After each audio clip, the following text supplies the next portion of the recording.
Bueno, pues les vuelvo a dar las buenas tardes. Me tocó en esta ocasión cerrar esta sesión de esta tarde en el Centro de Estudios Jesús Arqueles. Les agradezco a Elena, gracias por la plaza, por la invitación. Vamos a culminar hablando precisamente del tema de hoy, que es meditación, y aclarar que a menudo se tiene un concepto erróneo de lo que es meditación. Meditación es un camino hacia la sabiduría, y el camino de la sabiduría es un camino de un despertar. El camino del despertar es el camino de la iluminación. El camino de la iluminación es el camino de liberarse de la ilusión. ¿Y cómo nos liberamos de la ilusión? En primera, y siguiendo lo que nos dice la señora Blavatsky,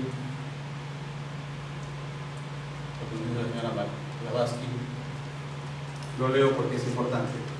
Así, el primer requisito para obtener el conocimiento de sí mismo es hacerse profundamente consciente de la ignorancia, sentir con todas las fibras del corazón que uno se está engañando incesantemente.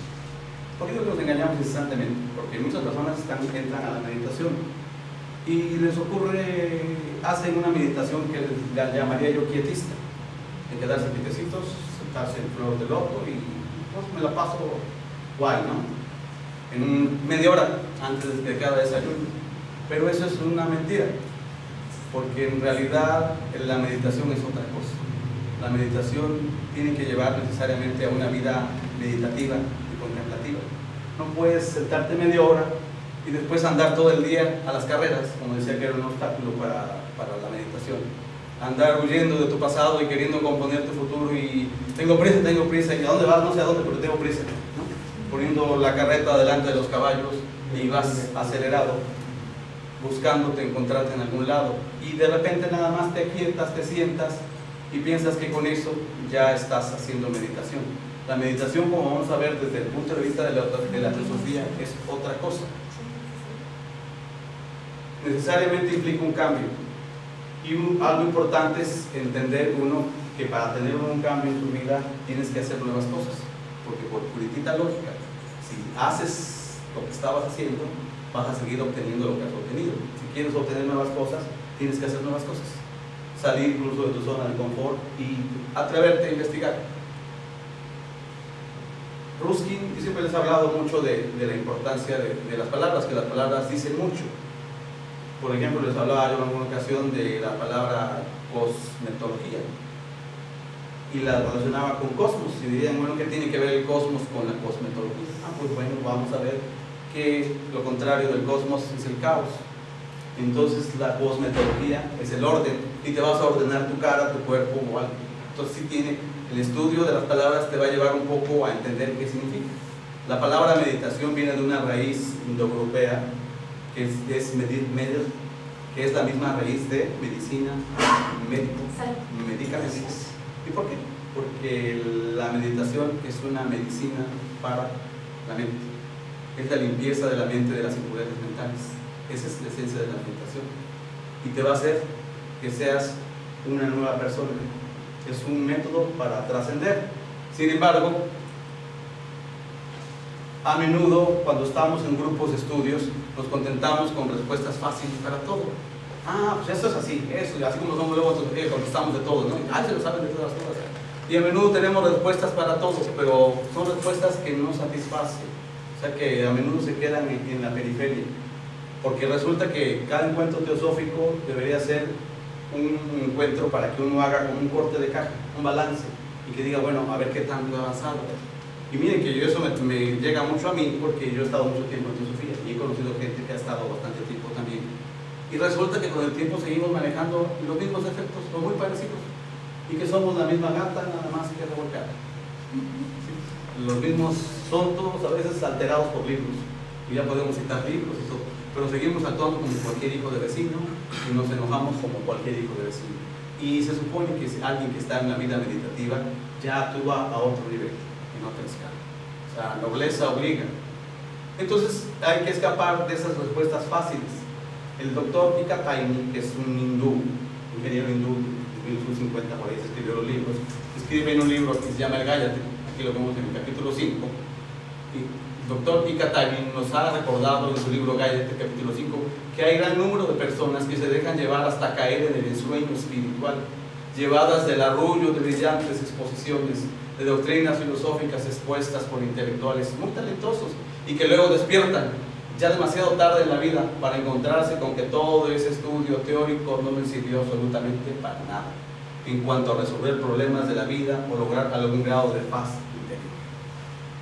O sea que de repente te enteras con profundo dolor que pusiste la escalera en la pared que no era, ya te pasaste mucho tiempo subiéndola y no era la pared, esa no era la de frente.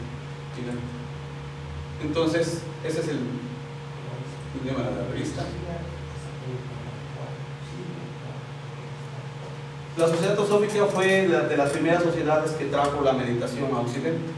Cuando los ingleses llegan a la India, empiezan a traer con más vigor, empiezan a traducir los libros sagrados de la India y se traen toda esa filosofía que hay allá sobre meditación, y la Sociedad Teosófica fue una de las primeras en empezar a difundirlo.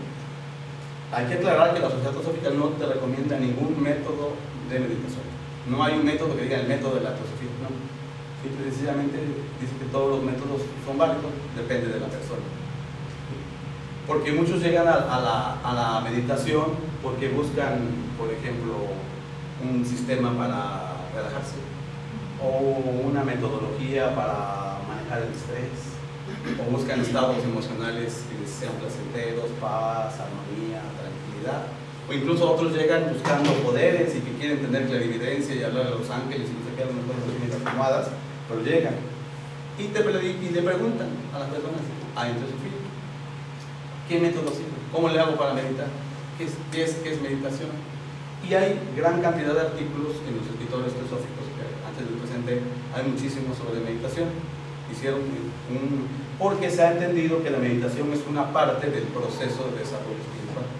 Una parte del despertar necesariamente pasa por meditación. Pero, ¿cuál es el objetivo primordial de la meditación? Y volvemos otra vez al doctor Taimi, y que nos dice: el primer objetivo de la meditación es poner a la personalidad inferior, al yo chiquitito, en contacto consciente con el yo superior, que debemos poner en mayúsculas, o sea, con su Dios interno, haciéndola cada vez más consciente de su origen, destino y naturaleza divina. Eso es el principal objetivo de la meditación: que tu yo chiquito se conecte con tu yo grande, que tu 5% se conecte con tu 95%, que tu partícula se conecte con tu onda, porque somos partícula y somos onda, porque somos poca cosa, pero a la vez somos mucho, porque somos el ser, y el ser es totalidad. Somos ser, somos humanos. Entonces la meditación lo que va a hacer, lo vuelvo a repetir, poner la personalidad inferior en contacto consciente con el yo superior, haciéndola cada vez más consciente de su origen, destino y naturaleza divina. Eso como primer punto. También tenemos como segundo punto lo que nos dice un afamado teósofo que estuvo en Australia, Geoffrey Watson. Dice: el segundo objetivo de la meditación es darse cuenta que el yo espiritual, o sea, el yo grandote del hombre, es por siempre una parte integral del yo espiritual del universo. O sea que nuestro yo, con mayúscula, es una parte de la divinidad, que hay divinidad en nosotros. Entonces eso es genial, es una muy buena noticia. Dioses sois, mas lo habéis olvidado, dice la Escritura.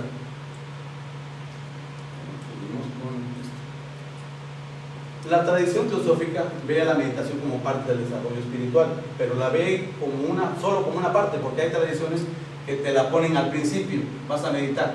No significa que no empieces donde estés, puedes estar bastante mal y te va a ayudar. Si lo que quieres es buscar algunos estados satisfactorios emocionales como paz, tranquilidad, quitarte los nervios, olvidarte de las penas, ¿sí?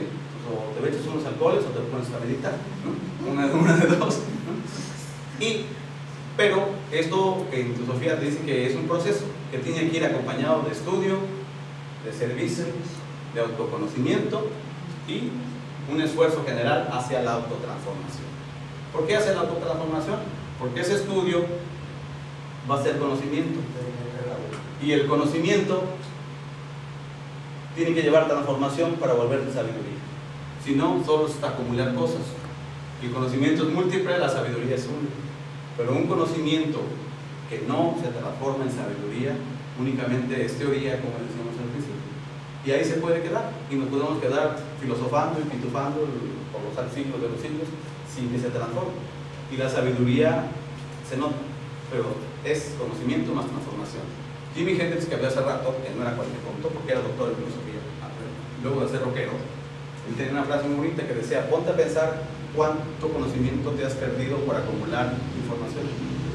Como dice, información. Y luego ponte a pensar cuánta sabiduría has perdido por acumular conocimiento. Y entonces tenemos esa costumbre de andar acumulando cosas. Y a menudo en los libros se tienen que transformar. Bueno, todos menos a Peña Nieto, creo, porque ese le dijeron a un libro que hubiera transformado y no supo decir alguno. Alguien dijo que los libros tendrían que traer forma de violín, porque sacan lo mejor. Entonces, lo más importante de un libro no es lo que tú saques del libro. A menudo vas a sacar conceptos, ideas, incluso hasta ideas como algunos sacan, hablábamos en el Viejo Testamento, sacan ideas hasta para despreciar a otros o para hacerte no una buena persona, a menudo. O el libro saca algo, te mueve, y puede ser un libro cualquiera, El monje que vendió su Ferrari, la princesa que creía en los cuentos de hadas, son libros motivacionales y que te pueden dar un insight, te pueden dar un toque para que te muevas. Bueno, continuamos. Hugh Sherman, otro teósofo de Australia, seguidor de Peter, escribió: la cuestión no es qué técnica vas a usar, la cuestión no es qué técnica de meditación se está usando, sino quién la está usando, qué motivación ha puesto en marcha este proceso. Porque a menudo te preguntas qué técnica usar, pero la técnica no depende de cada persona. Para cada persona una diferente técnica le va a servir. Y hay meditación para todos los gustos, desde meditación Zen, meditación de la Vedanta, y por ejemplo, una que usa mucho ahorita, la de Ho'oponopono, meditación en amor, la Vipassana. Hay cantidad para todos los gustos, pero lo más importante es saber desde dónde partes, o sea, desde dónde sales para saber a dónde vas a llegar, no perdiendo de vista que el objetivo de la meditación va a ser la comunión entre tu yo inferior con tu yo superior. ¿Sí? Bueno, y uno de los principales problemas de esa actitud de saber de quién parte es que nosotros tendemos mucho a enfrentar la vida espiritual de una manera muy material. Luego en algunos lugares como la metafísica o algunos grupos cristianos oran y piden, pero van de pequeños y casi piden el modelo de carro que quieren y qué casa quieren y que el negocio les vaya bien, y andan pidiendo muchas cosas, pero todo eso es a nivel material, y no es que haciéndote de más carga te vayas a superar. Finalmente vamos a hacer un pequeño ejercicio. Les invito a que cierren los ojos. Cierran sus ojos y mentalmente vamos a ver una mochila que tenemos con dos asas. Nos la echamos a la espalda esa mochila, la tenemos, sentimos que ajustamos la mochila, la tenemos bien cargadita, y vamos a empezar a meter nuestras cosas más útiles primero. Vamos a meter nuestros lentes, cosméticos, cartera, las llaves, el celular, el cargador, la billetera, así bonito. Ahora vamos con otras cosas que son nuestra propiedad también, nuestra ropa, un pantalón, una blusa, una falda. Muy bien, metemos ahora otras cosas, nuestra cuchara, un plato, necesitamos una almohada, ¿sí? Todos nuestros libros, nuestro aparato de sonido, nuestros discos, la ropa, nuestra bicicleta, artículos de deportes, vajilla, nuestro sillón donde nos sentamos, la televisión, no cae muy bien. Ahora metemos el auto que traemos con todas llantas, ya no cabe, la casa, ya no ocupo la casa, bueno, la metemos a fuerza y cabe, ya la sintieron, bueno, ahora van a seguirme a paso veloz, vamos a subir, ahí está la montaña de la sabiduría y el gran maestro que vamos a ir a ver. ¿Qué sienten? Pueden abrir sus ojos. ¿Qué sienten que ese camino lo pueden hacer? Dicen que un camino espiritual lo primero que tienes que hacer es estar libre de equipaje.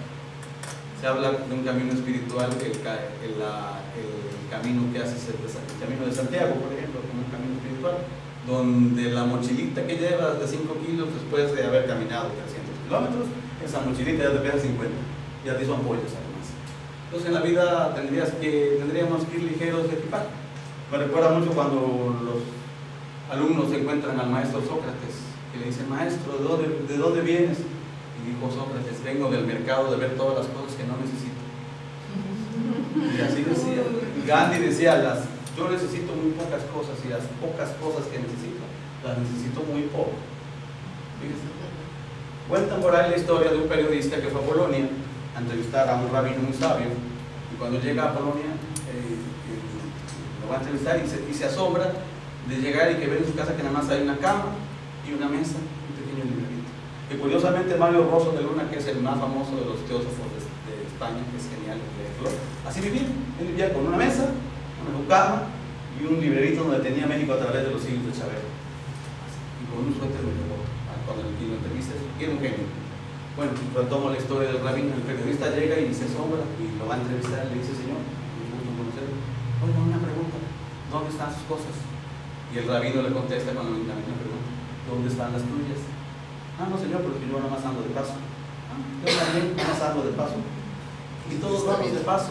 Pero resulta que en toda la vida nos dedicamos, y basta que nos cambiemos de casa para que veamos que estamos como ratas juntando cosas. Cuando nos cambiamos de casa, dicen: madre mía, y que el recuerdo de los 15 años, y que el papel de la boda, y que el bautizo, y el libro que este no me quiero deshacer, y la tarjetita que me regalaron, así, en el año 2 caños, 3 conejos, no me acuerdo por allá, guardando y guardando cosas, así, de cosas. Y menos mal que nos hiciéramos solamente de cosas. El Tao Te Ching dice que la evolución espiritual no viene no cuando te haces de cosas, sino cuando te liberas de cosas. No es hacerse de cosas. Por eso no hay que agarrar conceptos, ideas perdidas. Mejor es ir a hacerse liviano, ir pasando. No, ya no necesitas nada. Y lo peor es que muchas personas enfrentan las cuestiones espirituales con esa misma idea. La misma idea. Bueno, ahora ya no vamos a juntar carros, porque de suyo es un poco enfermo que alguien quiera tener 4 carros. Yo no conozco a nadie que maneje 4 carros al mismo tiempo. Tienes uno y ya está bien. Ya, con eso es suficiente. Querer más a menudo es tóxico.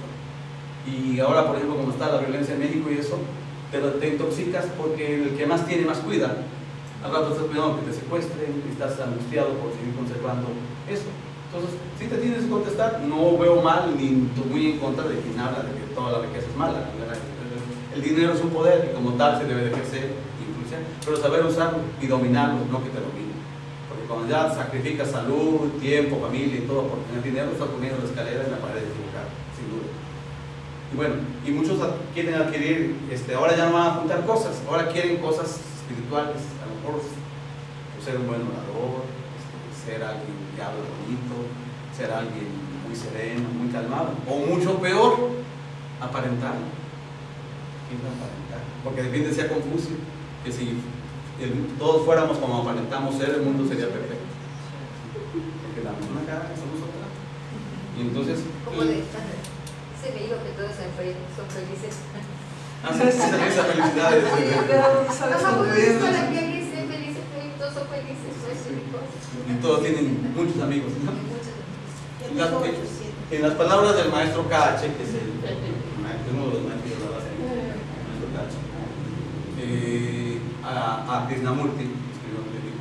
Pero hay algunos que desechan la búsqueda de objetos terrenales solo con el fin de ganar el cielo o para alcanzar la liberación del renacimiento. En este error no debes caer. Si te has olvidado enteramente del yo, no podrás estar pensando en cuándo quedará libre ese yo o qué clase de cielo tendrás. Recuerda que todo deseo egoísta ata por elevado que pueda ser el objeto. Todo deseo egoísta. Entonces, incluso la vida espiritual tenemos que enfrentarla sin el deseo egoísta de poseer, únicamente dejándonos llevar. Como observa Lao Tzu en el Tao Te Ching, el hombre académico adquiere algo cada día. El hombre del Tao pierde algo cada día. Vamos a ir ligeros de equipaje. ¿Por qué sirve un bolsillo? ¿Por qué sirve un vaso? Por el vacío que hay. Por el vacío. Si yo tengo el bolsillo así, no me sirve de nada, más que para verme ridículo en el reloj. En cambio, si está así, bien que cabe la carterita, bien que cabe lo que sea, ¿no? El celular. Entonces, ese vacío se tiene que hacer.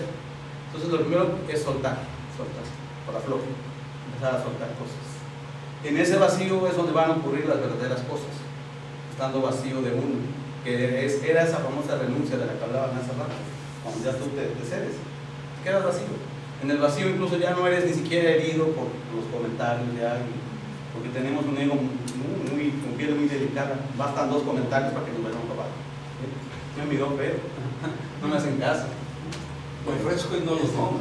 Aníbal Sanz dijo: meditación significa esta apertura del alma a lo divino, dejar que lo divino brille dentro sin obstrucción del yo personal.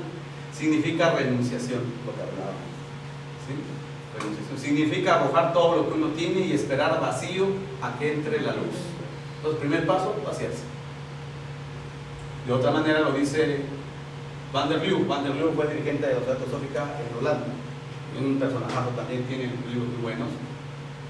Es solo cuando la copa de nuestro ser ha sido vaciada de personalidad que puede ser llenada con el vino de nuestra vida divina. Si queremos que lo divino se manifieste en nosotros, primero es vaciarse de personalidad. Pero estamos llenos de ello. El ego está lleno de sí mismo, estamos patados de nosotros. Y incluso el ego se apropia y dice: yo me levanto y yo me rasuro, yo me baño y yo manejo, y como dicen en España, yo voy a operar las anginas. Definitivamente ya me algo cortándose el cuello, ¿no?, para operarse las anginas. Tienden a decir eso, ¿no? Mucho de ese yo que tomo, al grado que han dicho que si uno dice menos de 160 veces yo en el día, dicen que tienes baja autoestima. Porque es yo contigo. Inclusive hay un chiste, ¿no? De aquel que manda espera a la esposa, le dice, es que vi a su esposa manejando con un señor que manejó su coche y que se acostó en su cama y que se acostó así con su mujer. Dice: no es nada de malo en eso, ¿te puedo hablar de tú? El nombre con tu mujer, con tu coche. Eso le sucede a los colombianos, que hablan todo de usted, no sabe si usted es tú, usted es de otra persona. Pero por ejemplo, ahí, ¿cómo vas a, si tú te ganas con una personalidad, cómo vacías? O sea, ¿cómo voy a vaciarme esa personalidad que trae? Quitándote la importancia personal. Contaban de un famoso gurú que llegó a Cuernavaca, por eso leí pláticas con el Nahual, que llegó el gurú y andaba con su bata blanca y todo, y bajó las escaleras, se tropezó con sus batas y sus todos adornos que traía, se desnudó. Una enseñanza, o sea, primera es andar sencillito. Eso lo voy a decir en la práctica del domingo, precisamente una cosa es instalarse un ego de bajo consumo, como un foco ahorrador, no tener ese ego grandote que tenemos muy luminoso, que queremos brillar todo el tiempo. Eso cuesta mucho, gasta mucha luz, es seguro. Entonces es instalarse un ego de bajo consumo, así sencillito para andar por casa.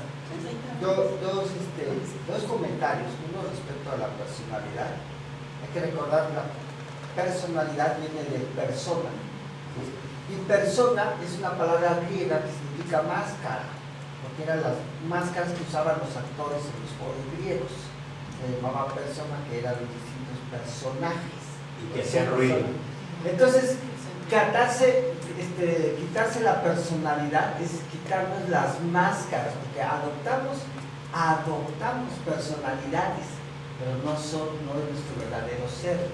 Eso es de lo que pide que dejemos, eso es de lo que pide que se vacíe nuestra copa. Nos quedamos obviamente con nuestro propio ser y con nuestro verdadero ser, pero nos quitamos de la personalidad. La personalidad, en filosofía te enseñan, lo vamos a ver un poco, hay dos partes: la personalidad y la individualidad. La individualidad es la que va reencarnando, y la mona, el ego superior, o el yo superior que será. Y está feo decir yo superior, yo tiendo a decir sí superior, que suena más lento. Pero bueno. El segundo comentario es relativo a las citas que estabas presentando de los teósofos, un poco más cercano en tiempo y en ubicación geográfica. Facundo Cabral, en una de sus canciones, dice: ni tu plata ni tu lata son el camino del cielo, tenés demasiado peso para alzar el vuelo. Coincidente con lo que estaba. El aforismo de Tagore dice: engarza de oro las alas de una paloma, ya jamás la verás volar hacia el cielo. Entonces a veces estamos muy ocupados en engarzarnos de oro. No que sea malo tener dinero, porque el dinero es una fuerza y un poder. Incluso puedes usarlo muy bien, puedes ayudar a mucha gente. Mientras más dinero tengas, que bueno, El chiste es no perder lo importante, por lo asesor. Hay cosas muy importantes. El enfoque teosófico, esa es la clave de toda la charla.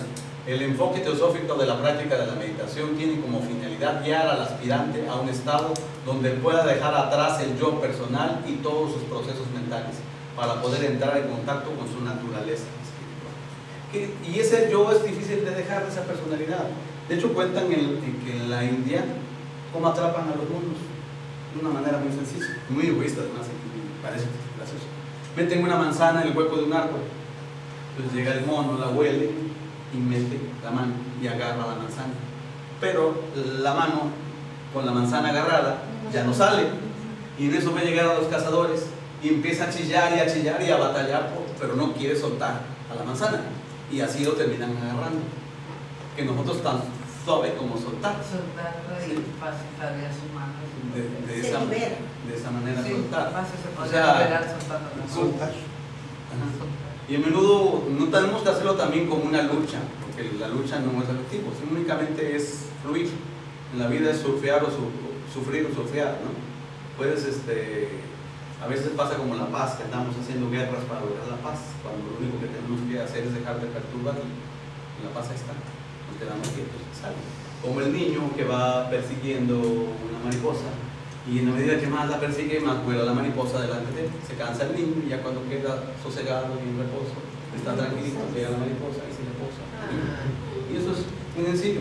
La práctica del dejar el yo no tiene que necesariamente ser un pleito, tiene que ser siendo por afloje, simplemente ser.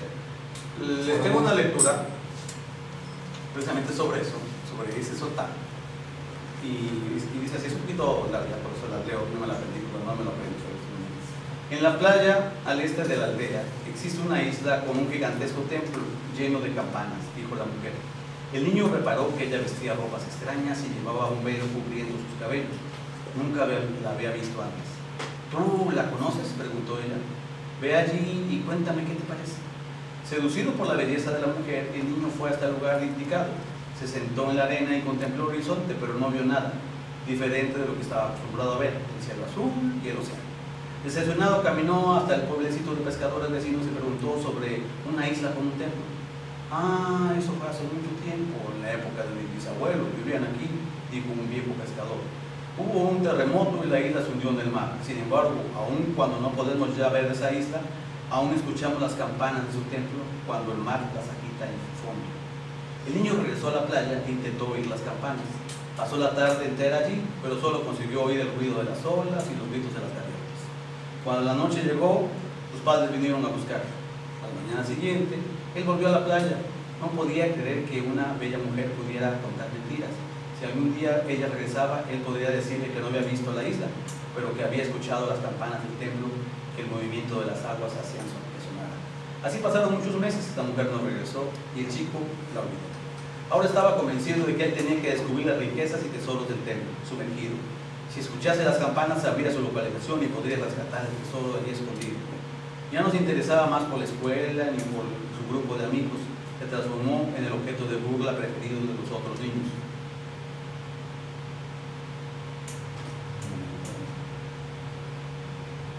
Que acostumbraban decir: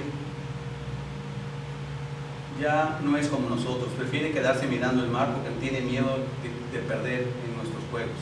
Y todos se reían, viendo al niño sentado allí en la orilla de la playa. Aun cuando no consiguiesen escuchar las viejas campanas del templo, el niño iba aprendiendo cosas diferentes. Comenzó a percibir que de tanto oír el ruido de las olas, ya no se dejaba distraer por ellas. Poco tiempo después se acostumbró también a los gritos de las gaviotas, al zumbido de las abejas y al viento que golpeaba en las hojas de las palmeras. 6 meses después de su primera conversación con la mujer, el niño ya no era capaz de no distraerse por ningún ruido, aunque seguía sin escuchar las campanas del templo sumergido. Otros pescadores veían y a hablar con él y le insistían. Nosotros las oímos, decían, pero el chico no lo conseguía. Algún tiempo después los pescadores cambiaron su actitud. Estás demasiado preocupado por el ruido de las campanas sumergidas. Olvídate ya de ellas y vuelve a jugar con tus amigos. Puede ser que solo los pescadores consigamos escucharlos. Después de casi un año, el niño pensó: tal vez esos hombres tengan razón. Es mejor crecer, hacerme pescador y volver todas las mañanas a esta playa porque ha llegado a aficionarme a ella. Y pensó también Quizás todo eso sea una leyenda y el terremoto, las campanas se hayan roto y jamás vuelvan a tocar. Aquella tarde resolvió volver a su casa. Se aproximó al océano para despedirse. Contempló una vez más la naturaleza y como ya no estaba preocupado con las campanas, pudo sonreír con la belleza del canto de las gaviotas, el ruido del mar, el viento golpeando las hojas de las palmeras. Escuchó a lo lejos la voz de sus amigos jugando y se sintió alegre por saber que pronto regresaría a sus juegos infantiles. El niño estaba contento y en forma que solo un niño sabe hacerlo, agradeció el estar vivo. Estaba seguro de que no había perdido su tiempo, pues había aprendido a contemplar y a reverenciar la naturaleza. Entonces, por escuchar el mar, las gaviotas, el viento en las hojas de las palmeras y las voces de sus amigos jugando, oyó también la primera campana y después otra. Y otra más, hasta que todas las campanas del templo sumergido tocaron para su alegría. Y ese es el soltar. Y a veces el ansia de querer tener algo es un obstáculo que nos evita lograr el equilibrio. Ahora entraremos a lo que Teosofía recomienda varios tipos de yoga. Aquí Miguel ha practicado bastante lo de Hatha Yoga. Blavatsky define Teosofía como Jnana Yoga. Y la define así: Teosofía es Jnana Yoga, el conocimiento, la evolución de uno mismo a través del estudio y la meditación. O sea, la yoga de la Teosofía es el estudio y la meditación. ¿Está bien? Hay diferentes tipos y escuelas de yoga. Hay el Karma Yoga, que es el yoga de la acción. Hay el Bhakti Yoga, que es el yoga de la devoción. Hay hasta el Mantra Yoga, que es el yoga de los sonidos. Hay muchos yogas y hay muchos libros sagrados que enseñan el Yoga Tattva, el Jnana Nadi, el más famoso de ellos, el Mahabharata, donde viene el Bhagavad Gita. Y uno de los más famosos son los Yoga Suttas de Patanjali.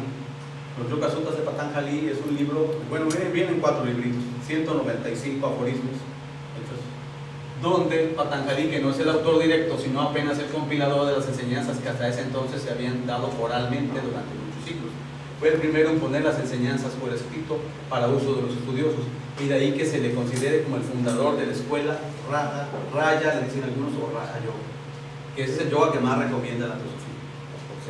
El sistema, sin embargo, había estado en uso desde el comienzo de la raza aria y antes.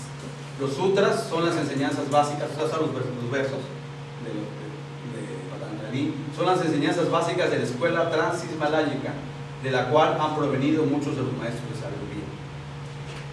Toda la tradición de la teosofía moderna, los maestros de Blavatsky, ¿están por ahí? Ellos son de la escuela transhismaláyica.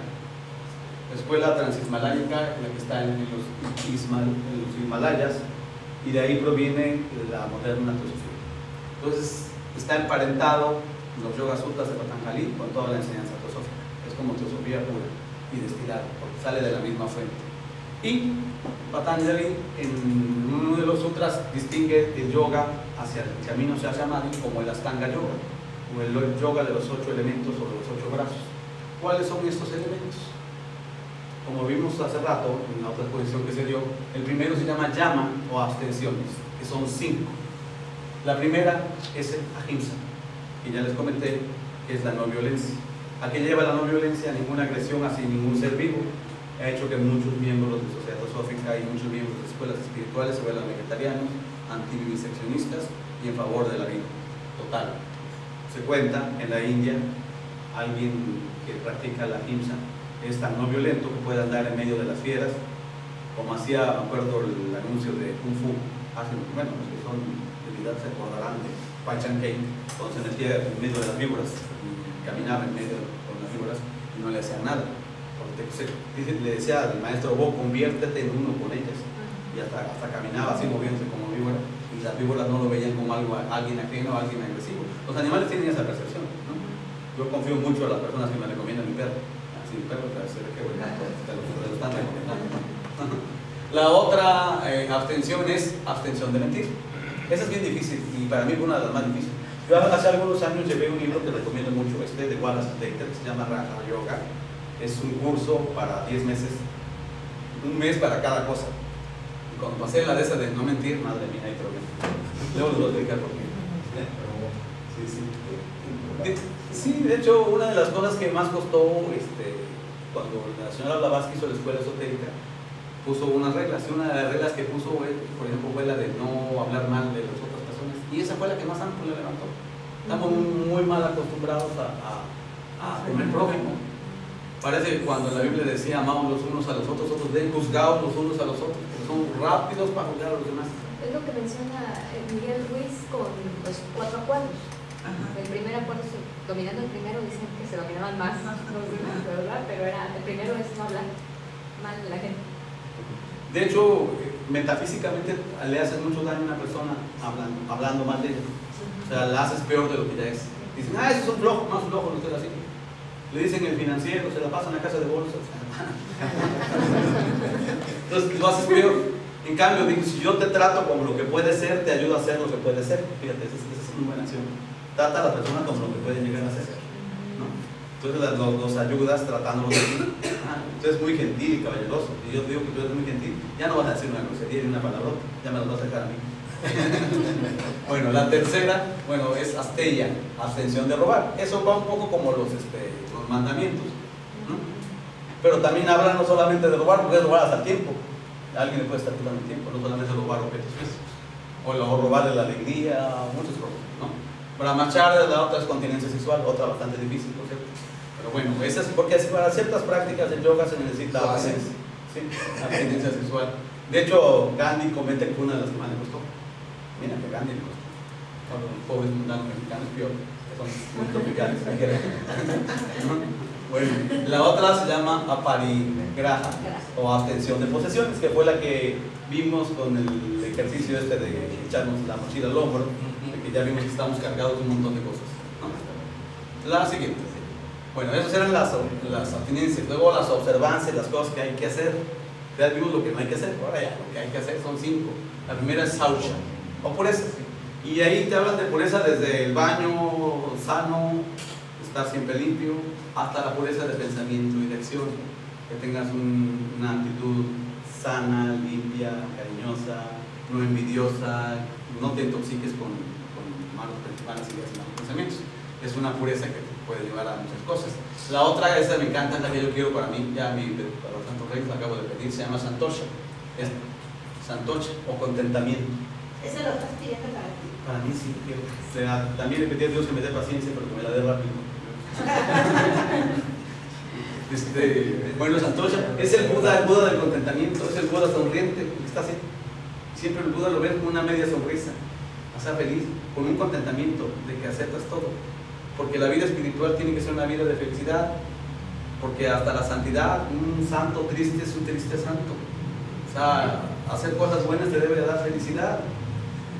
Entonces, a menudo esa virtud va acompañada de otras que no las puse ahí, que se llaman Uparakti y Titisha, que son el complemento.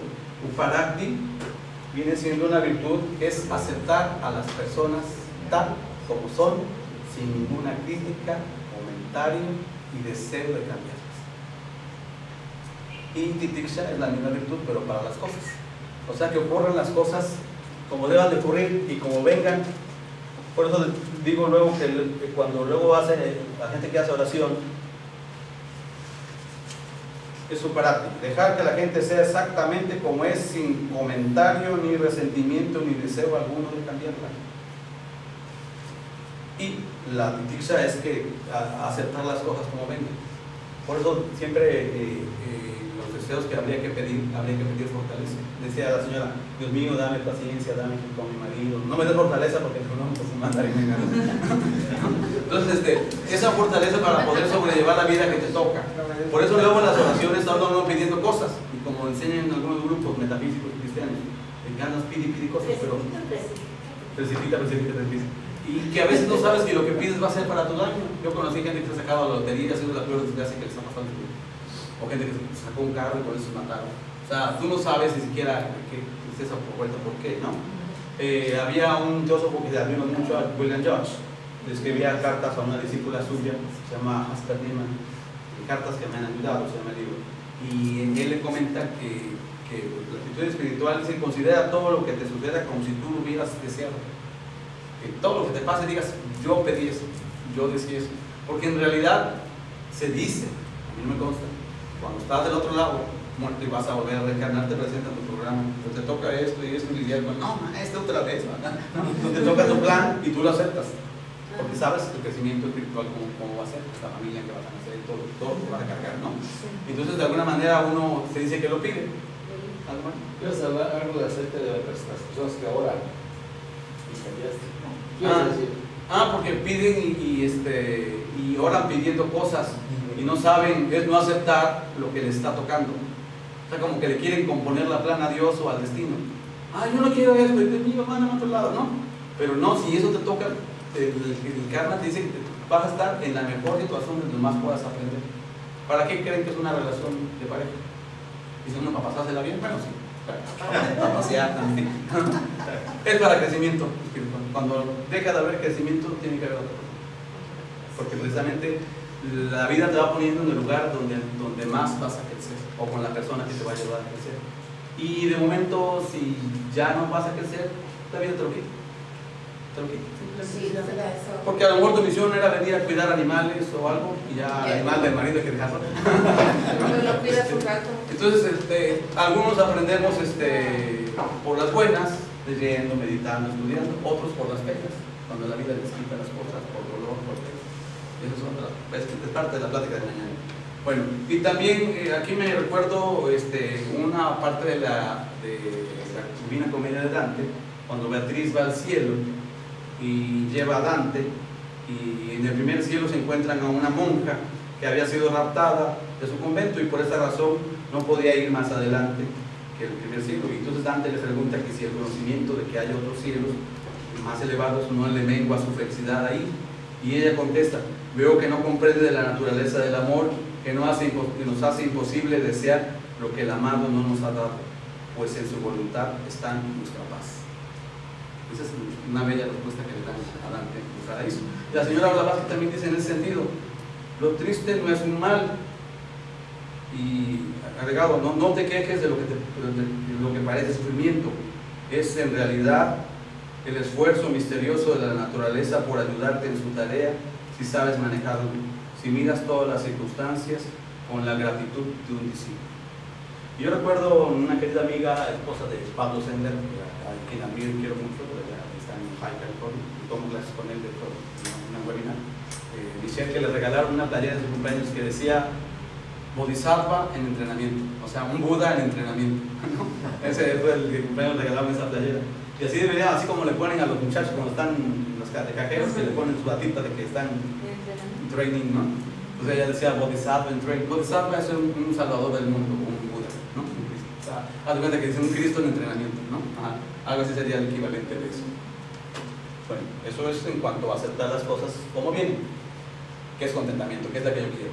Luego hay otra que se llama tapas, que no son las botanas españolas. Tapas son las austeridades, que los faquíes llegan al extremo de tener un brazo levantado hasta que se les queda tieso, o camas de clavos, eso existe.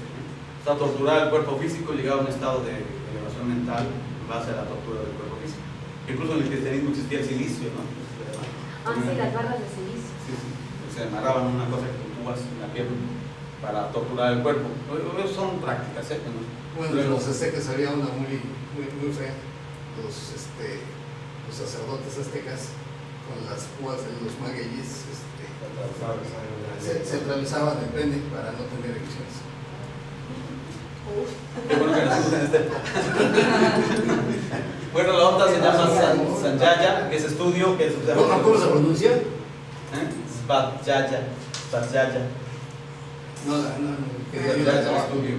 No, ese el otro día cuando agarré esa primera conferencia, la vez que la di, dije yo otra impronunciable, Isvarapanadana, que es entrega a la divinidad, porque hablábamos hace rato, esa de tus manos me pongo, ¿sí? Y no conmigo, y no me pongo en tus manos. Esas son las dos primeras, ¿eh? Apenas estamos limpiando la lupa. Las siguientes son asanas, de las que ya habló Miguel, o posturas. La postura, la clásica que todo el mundo conoce, la Padmasana, la flor de loto, sentado así, con múdgaras, muy bonito. El Buda lo pone mucho en esa actitud, y cualquiera, le llaman a Buda al Pusha, el gordo panzón, ¿no? Está sentado también en flor de loto, y no es un Buda. Y las asanas, la postura en meditación básicamente tiene que ver y no tiene que ver. La que más se recomienda es la que llaman la postura del egipcio, que es sentado con dignidad, así como están los faraones. Sí importa únicamente lo de la espalda, porque la columna actúa como una flauta.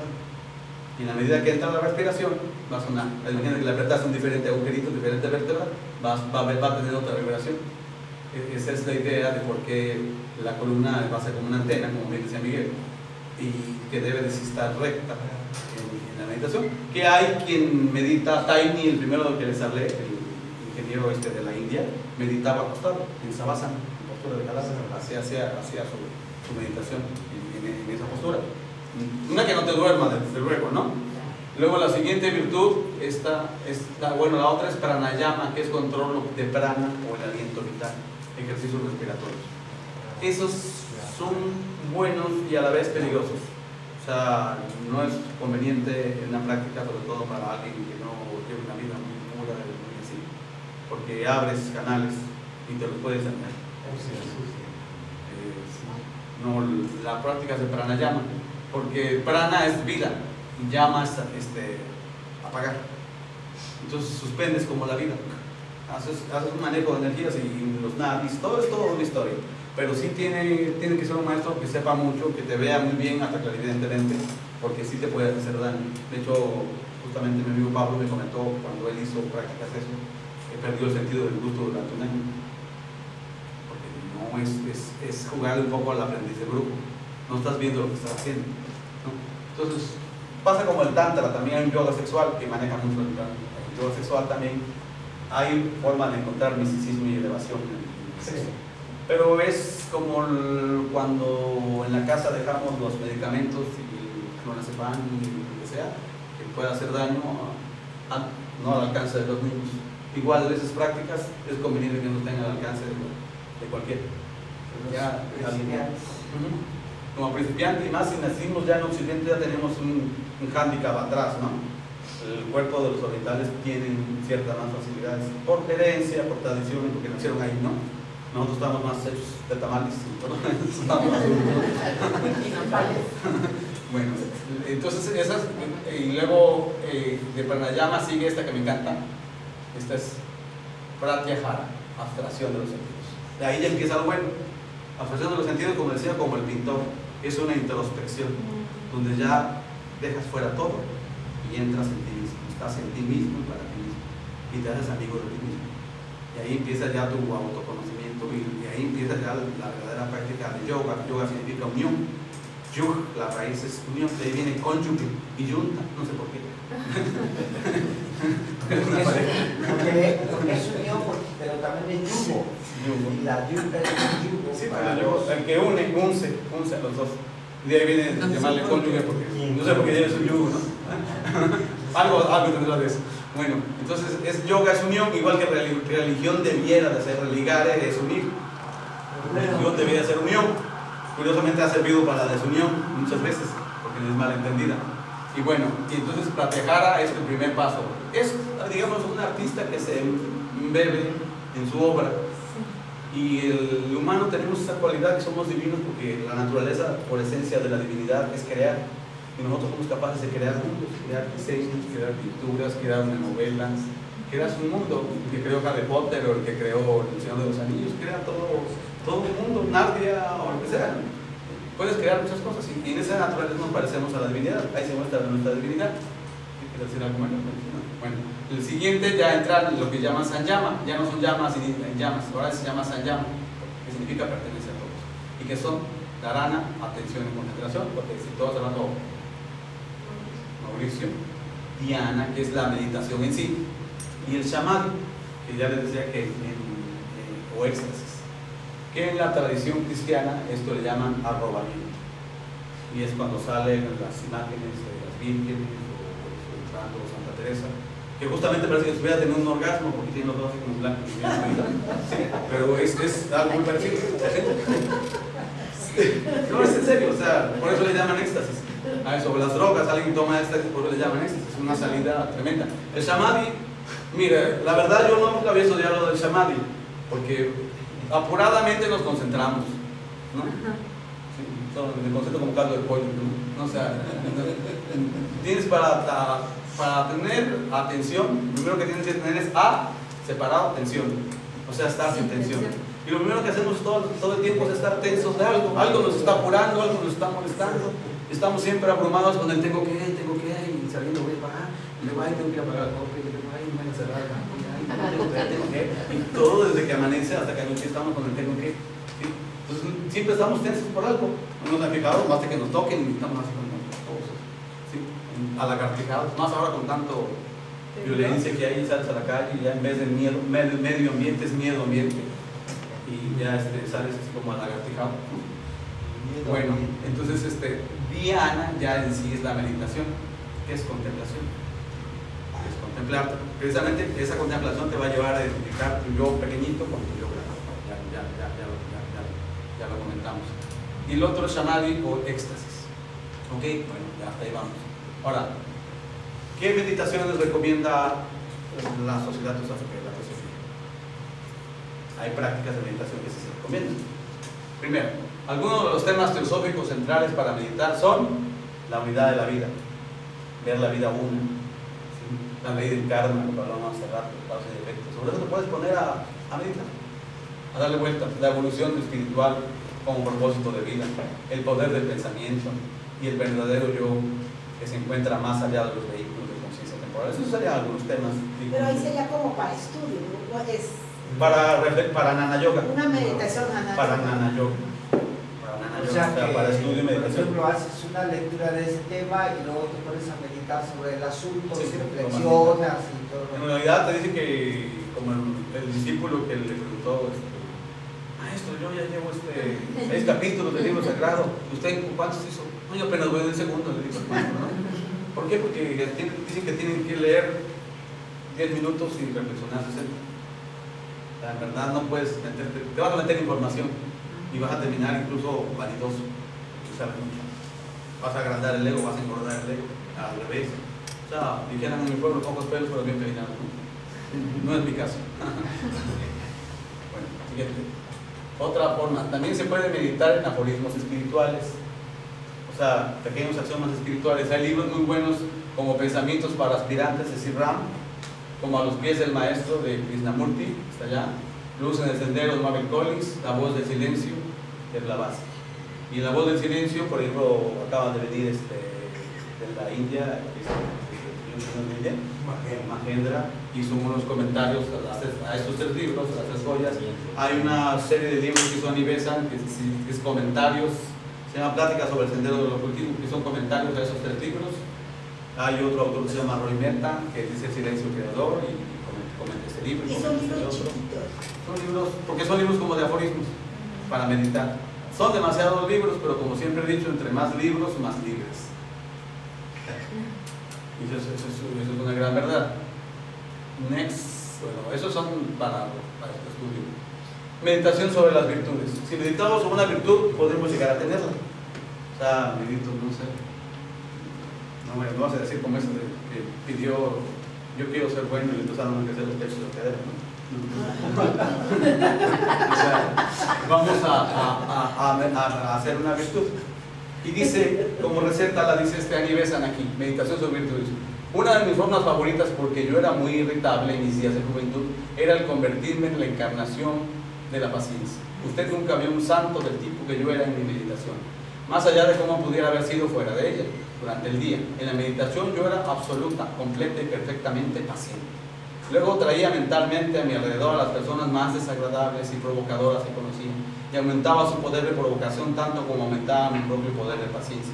Y así hacía un pequeño drama mental en el cual ellos me provocaban de todas las formas posibles y yo respondía como una moderna Griselda. Esa es una práctica que hace la doctora Besa. Por cierto, Griselda aparece de Camerón de Boccaccio. Es una mujer como Santa Rita que está casada con un marido así terrible y es como un símbolo de paciencia, así como Telo, símbolo de los celos. ¿No está bien la que está en Walt Disney, el personaje de Walt Disney? No sé si lo maneja. Por época no lo hice. La hermanastra, claro, Quizás sí, pero bueno, en esa obra después Bueno, dice lo de Walt Disney debe estar basado en lo que... Sí, claro, sí. ¿Cómo se llama la película de Walt Disney? La Cenicienta. La Cenicienta. Bueno, Sí, Vicente. y eso de meditar, tienes que meditar en las virtudes. O si tienes un defecto, bueno, no tienes que estar pensando en el defecto, porque curiosamente si piensas en el defecto lo vas a hacer más grande. No es hablando de lo malo como se llega a lo bueno, o tienes que hablar de lo bueno. Hace rato te hablaba yo del problema que tuve con lo de las mentiras, ya estaba estudiando esta cosa, porque yo descubrí que tenía una posibilidad para mentir, estudié con Pinocho, imagínense. Entonces sabía. Y cayó mucho en la mentira. Pero entonces dices, bueno, voy a meditar sobre la veracidad, pero no, escarbándole más. Dices, bueno, ¿por qué miento? Y mentía para buscar la aceptación de los demás. O sea, ese era en el fondo la idea de mentir y decir cosas. Por no quedar, por no parecer un tonto, por no parecer un cateto o un estúpido, o mentir. Entonces, ¿en qué tendrías que pensar si lo analizas? En el valor, en la autoconfianza, en la seguridad propia. Eso te haría que no mintieras. Entonces, ese sería la verdadera contra a ese defecto, a esa virtud. Como la película de Mentiroso, Mentiroso, ¿no? Ajá, sí. Entonces, aprendes el caminito, ¿no? Y pues, bueno, otro tipo de meditación, bueno, ahora sí los voy a invitar para que también sea un poquito práctico. Vamos a hacer la siguiente meditación, si gustan. Ahora otra vez los invito a cerrar los ojos. La siguiente meditación es la meditación en la unidad de vida. Y eso hay que sentirlo. Y hay que palparlo. Los invito a cerrar sus ojos. Vamos a cerrar nuestros ojos. Vamos a visualizar nuestra casita. Nuestra hermosa casita bonita, que está esperándonos calientita. Una vez que visualizamos nuestra casa, mentalmente nos elevamos por arriba de ella. Y ya desde arriba vemos a cada uno de los miembros de la vida. Vemos no tanto su figura, su personalidad, sino su esencia. Tratamos de ver lo que son. Nuestros seres queridos que viven en esa casa. Los que nos visitan también los incluimos en este momento, las personas, vecinos que suelen frecuentarnos.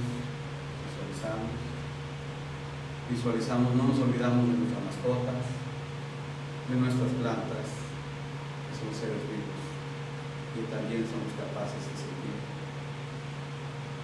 Ahora hacemos un pequeño esfuerzo más y nos elevamos y vemos a lo alto toda la ciudad y todos los que están arriba.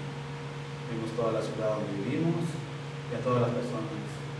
Nos acordamos de algunos parques, palacio, la gente que está pasando ahí, los vendedores ambulantes, los visualizamos, siempre con esa comprensión de tratar de verlos como lo que son nuestros hermanos. Vemos que hay gente ahorita trabajando, que hay gente ahorita sufriendo en un hospital, gente que está presa, gente que está desesperada, gente que está alegre, gente que está en una fiesta. Nos elevamos un poquito más allá y ahora vemos todo nuestro país. Vemos los lugares que hoy es domingo, están los parques llenos, llenos de gente, de niños, vendedores de globos. Nos elevamos y seguimos viendo lugares donde se congrega la gente, las iglesias, que ya casi la hora de la misa, los templos, los estadios, los campos deportivos. A todos ellos les enviamos un pensamiento de amor y de comprensión. Sentimos cómo no estamos solos. Hay una vibración que nos alcanza a todos, esa vibración en la unidad. Nos elevamos un poco más y ahora como si saliéramos y fuéramos astronautas podemos ver el mundo. Estamos viendo esa unidad del mundo, que somos muy parecidos, que todos somos humanos. Y vemos a los chinos, los ahorita durmiendo, a los árabes en el desierto, a los africanos en medio del calor. Sentimos esa unidad con ellos, que todos somos uno, que todos somos hijos. Dios, que compartimos la misma vida, que compartimos el mismo tiempo y el mismo espacio. Sentimos la presencia. Nos sentimos en armonía con todo el universo, como dice yo, y también con todos los seres que no alcanzamos a ver, con las huestes celestiales, ángeles, arcángeles, querubines, seres elementales que no alcanzamos a ver, pero que algunos sí perciben, rodeando las flores, estando en los campos.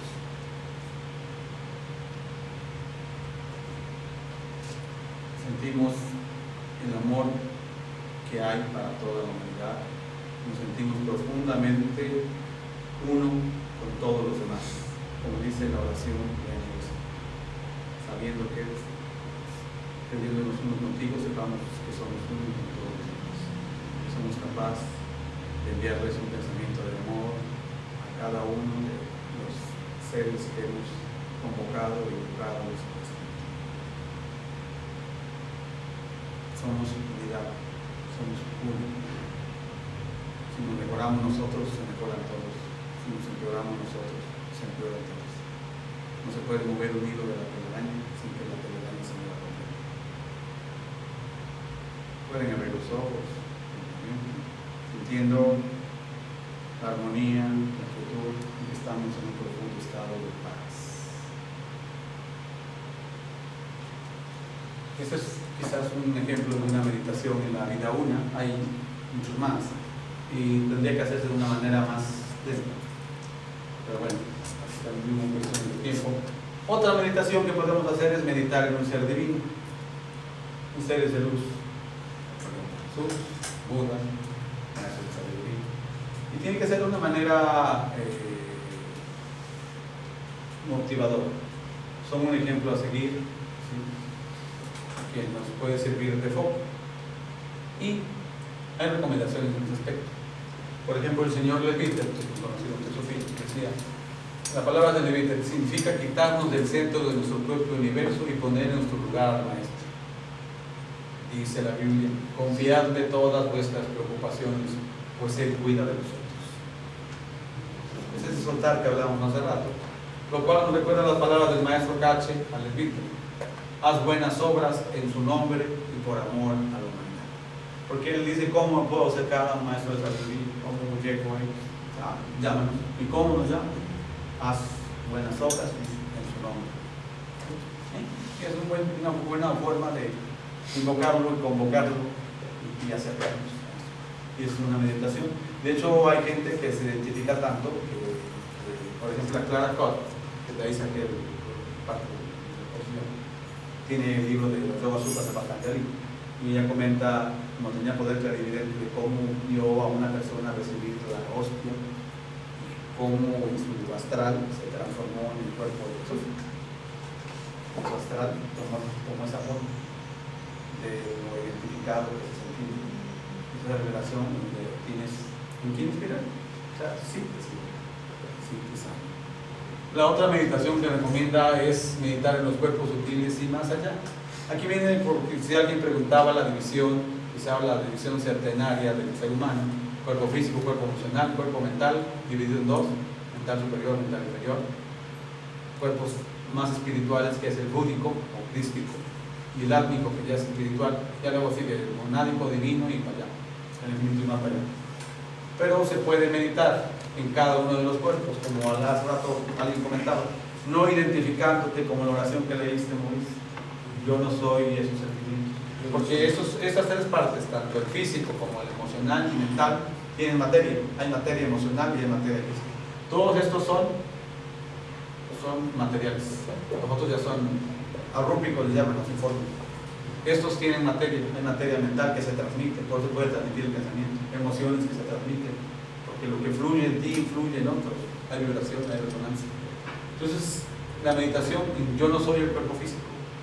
O sea, porque muchas veces el problema de nosotros es que nos identificamos demasiado con el físico, y por eso nos ganan los malos, porque nos amenazan con quitarnos el cuerpo. Y sacamos la ecuación: si se acaba el físico, se acabó todo, ¿no? Y no, la sabiduría antigua te enseña que lo contrario de la muerte no es la vida, que lo contrario de la muerte es el nacimiento. Es nacimiento, muerte. Pero la vida perdura siempre, en diferentes manifestaciones, siempre va a estar. Entonces, quizás una de las labores más importantes que tiene una persona esclarecida o que estudia ese tipo de cosas es quitar el miedo a la muerte, quitar ese miedo que se tiene a perder lo físico. Porque aunque pierdas el físico. Claro que el físico es el instrumento, es como el piano, pero atrás del piano hay música y atrás de la música hay un músico, siempre hay un testigo. Tenemos un microscopio, atrás del microscopio hay un ojo viendo. ¿Qué me diferencia a mí de un cadáver? En que el cadáver no hay una conciencia atrás, es como si fuera un microscopio abandonado. En cambio, mi físico sí tiene una conciencia atrás. Eso es decir, que somos seres espirituales viviendo una experiencia física. No como solemos decir al revés, tenemos alma, tenemos espíritu, habla desde el físico. Pero hay alguien que dice en mi cuerpo, hay alguien que dice en mi mente, mi pensamiento. Es un testigo, el ojo, que es el ojo del ojo, el que siente cuando tú sientes, el que oye cuando oyes, el que ve cuando estás viendo. Ese testigo que está atrás, ese es el verdadero. Ese es el que está hablando. Los demás son sus instrumentos, a través de los cuales puede ver su microscopio, que se va a manifestar. Entonces la idea es desvincularse de esos aspectos del cuerpo, no identificándose con ellos básicamente. Bueno, para que ya no terminar, ya empezamos. En sus meditaciones sobre la vida, Sri Ram, otro teólogo, escribió: el primer objeto de la meditación es descubrir la propia individualidad espiritual como distinta del vehículo personal, físico, emocional y mental, y la conciencia activa en ellos. Comenzamos con un ejercicio de disociación, buscando darnos cuenta de la distinción entre el ser espiritual inmortal y la personalidad mortal cambiante. Luego logramos comprender que el yo espiritual del hombre es por siempre una parte integral del yo espiritual del universo, el Señor Supremo, omnipresente. El hombre es uno con Dios y a través de Él con todo lo que vive. Esa es la desvinculación que habría que lograr. Otra práctica que se puede hacer en meditación es desenraizarse del cuerpo. No sé si... Bueno, la idea es que una invitación, desde el principio, a practicar meditación, que no necesariamente, como digo, vas a sentarse media hora antes de dar desayuno, sino quizás a tener una vida meditativa. Claro, es buena la disciplina de hacer una hora especial para meditar. Se dice cuenta que en la oración el hombre le habla a Dios, en la meditación Dios le habla al hombre, y se define la meditación como la visita de Dios. Hay importancia de tener. Es un momento en que es uno ser, deja uno de lo humano y empieza uno solamente a ser, cuando uno se duerme y cuando uno medita. Esa es la idea de la meditación, y que esa meditación sirva para transformar, que de aquí a un año nos encontremos y podamos hacer, como en otro momento filosófico, otro corte de caja y decir, bueno, he ganado, soy más comprensivo, soy más amoroso, habíamos ganado. Y si se logró algo con esta sesión, Mía y los demás que han seguido, pues habrá logrado mucho en tratar de hacer meditación a que empecemos el camino desde donde estemos y hasta donde lleguemos. Y por el momento sería todo. Muchas gracias.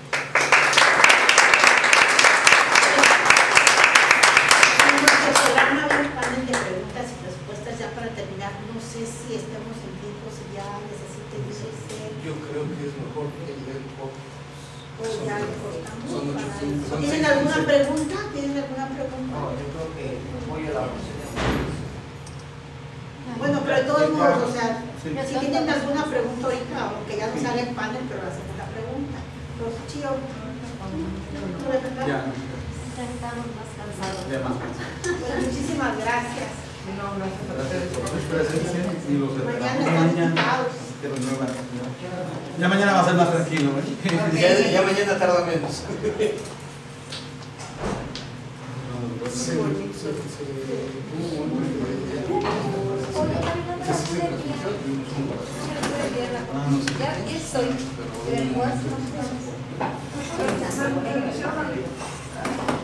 La cámara ya se apagó, amor.